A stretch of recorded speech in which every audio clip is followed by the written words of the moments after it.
Come கணபதியே நமக. ஓம் ஸ்ரீ ஜடாமுனீஸ்வர சுவாமியே நமக. ஓம் ஸ்ரீ குருவாயூரப்பனே நமக. அனைவருக்கும் அன்பு வணக்கம்.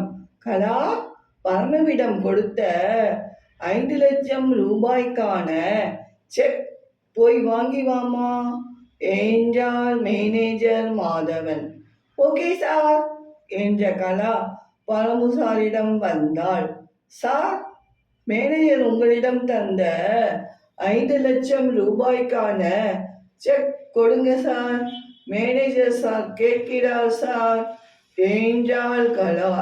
இதோ தரேன்மா என்ற பரமு டேபிள் ராயர் திறந்தார். ஃபைல்களுக்கு அடியில் தான் மறைத்து வைத்து இருந்த செக் தேடினார். காணவில்லை.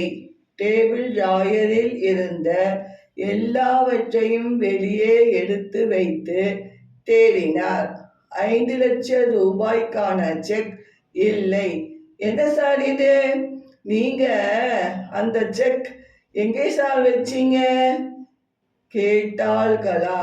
கலா, நான் இந்த டிராயரில் ஃபைல்களுக்கு அடியில் தான் மறைச்சு வச்சேன்மா. நேற்று மாலை என் மகனுக்கு உடல்நிலை சரியில்லை, ஹாஸ்பிட்டல் போகணுங்க, சீக்கிரம் வாங்க என்று என் மனைவி சொன்னா. அந்த அவசரத்தில் நான் டேபிள் டிராயர் பூட்ட மறந்துட்டேன்மா என்றார் பரமோ.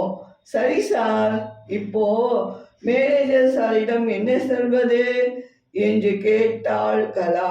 இதோ நான் வரேன், நடந்ததை சொல்வோம் கலா. சத்தியமாக அந்த செக் எங்கே போச்சுன்னே எனக்கு தெரியலை கலா என்றார் பரமோ. சரிங்க சார், வாங்க போய் சொல்வோம் என்றாள் கலா. விஷயம் அறிந்த மேனேஜர், என்ன பரமோ சார் நீங்க? உங்களிடம் தானே நான் செக் தந்தேன், நீங்க இப்படி பொறுப்பில்லாம பதில் சொல்லலாமா? என்னதான் அவசரம் என்றாலும் டிராயர் பூட்டி சாவி நீங்க எடுத்து போக வேண்டியது தானே பரமு சார் என்றார் மேனேஜர் மாதவன். ஆமா சார், தப்பு என் மேல்தான் சார். என்ன செய்வது சார் இப்போ கேட்டார் பரமு. நாளை மாலை வரை டைம் இருக்கு, பார்க்கலாம் என்றார் மேனேஜர். மே ஐ கம்மிங் சார் என்று வந்தாள் மாயா. என்ன மாயா, கலாவிடம் நான் சொன்ன ஃபைல் எல்லாம் ஆர்டர் படி அடுக்கி வச்சிட்டீங்களா கேட்டார் மேனேஜர். எஸ் சார், நீட்டாக பர்ஃபெக்டாக அடுக்கி வச்சிட்டேன் சார் என்றாள் மாயா.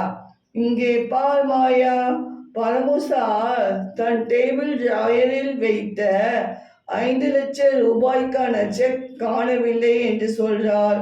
அதை கண்டுபிடிக்கணும் மாயா என்றாள் கலா. ஓகே மேடம், கண்டுபிடிக்கலாம் மேடம் என்றாள் மாயா.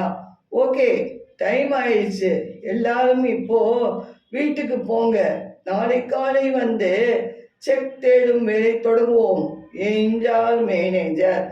எஸ் சார் என்று கிளம்பினார்கள் எல்லாரும். நாம் கண்டுபிடித்து விடலாம், ஆனால் இவர்களுக்கு ஆதாரம் எல்லாம் வேண்டுமே என்று நினைத்தாள் மாயா.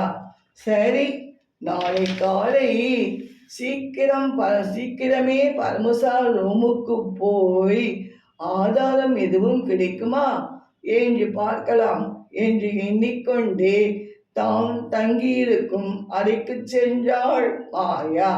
தொடரும் அடுத்த பகுதியில். இது போன்ற வீடியோக்கள் காண சப்ஸ்கிரைப் செய்து கொள்ளுங்கள். தொடர்ந்து கண்டு களியுங்கள். நன்றி, வணக்கம்.